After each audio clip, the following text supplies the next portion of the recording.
પાલનપુર શહેરમાં કરોડોના ખર્ચે અદ્યતન બસ સ્પોટ તૈયાર કરવામાં આવ્યું છે, પરંતુ સુવિધાઓજનક અદ્યતન બસ સ્પોટ જાણે ગેરકાયદેસર પ્રવૃત્તિઓનો અડ્ડો બન્યું હોય તેવું લોકોના મુખે ચર્ચાઈ રહ્યું છે। અગાઉ પણ પોલીસની રેડ દરમિયાન ત્રીજા માળેથી 2 યુવતીઓએ મોતનો છલાંગ લગાવી હતી, જેમાં એકનું મોત થયું હતું। આ ઘટના બાદ બસ સ્પોટમાં શંકાસ્પદ ગેરકાયદેસર પ્રવૃત્તિઓ થતી હોવાનું ચર્ચાઈ રહ્યું હતું, જેથી પશ્ચિમ પોલીસ દ્વારા તપાસ હાથ ધરી આવા કાફે સંચાલકો સામે કાર્યવાહી હાથ ધરવામાં આવી હતી। પોલીસની કડકાઈથી ઘણા દિવસો કાફેના શટરો બંધ રહ્યા હતા, પરંતુ ફરી એકવાર બેસપટમાં કાફે ફરી ધમધમતા થયા છે। જો કે બસ સ્પોટમાં થતી ગેરકાયદેસર પ્રવૃત્તિઓ પર રોક આવે તે માટે બનાસકાંઠા જિલ્લા કલેક્ટરે નીતિ નિયમોનું પાલન કરવા જાહેરનામું પ્રસિદ્ધ કર્યું હતું, પરંતુ કલેક્ટરના જાહેરનામાને પણ આ કેફે સંચાલકો ગોળીને પી ગયા હોય। તમામ નીતિ નિયમો નેવે મૂકી આ કાફેની અંદર શંકાસ્પદ સુખ સુવિધાઓ પૂરી પાડતા હોવાની ચર્ચાઓ હતી।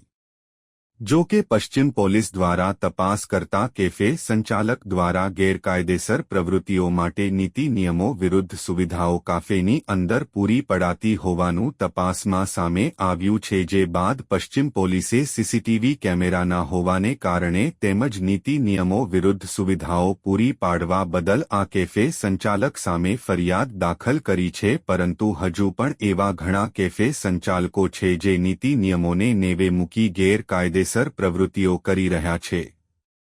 જો કે આ અંગે જાગૃત નાગરિક રવિ સોનીએ બસસ્પોટમાં ચાલતી ગેરકાયદેસર પ્રવૃત્તિઓ સામે તપાસ સહિત કાર્યવાહીની માંગ કરી છે। દૂર દૂરથી ભણવા માટે આવતા વિદ્યાર્થીઓ અહીંયા ગેરકાયદેસર પ્રવૃત્તિઓમાં સંડોવાતા હોવાના આક્ષેપો રવિ સોનીએ કર્યા છે। રવિ સોનીનું કહેવું છે કે જે બાળકો અહીંયા ભણવા આવે છે તેમના પર પણ ગંભીર અસર થઈ રહી છે, ત્યારે જો સરકાર દ્વારા અને કલેક્ટર દ્વારા જાહેરનામું બહાર પાડવામાં આવ્યું હોય અને નીતિ નિયમોનું પાલન ન કરતા હોય તો આવા કાફે સંચાલકો સામે કાયદેસરની કાર્યવાહી થવી જોઈએ તેવી માંગ કરી છે।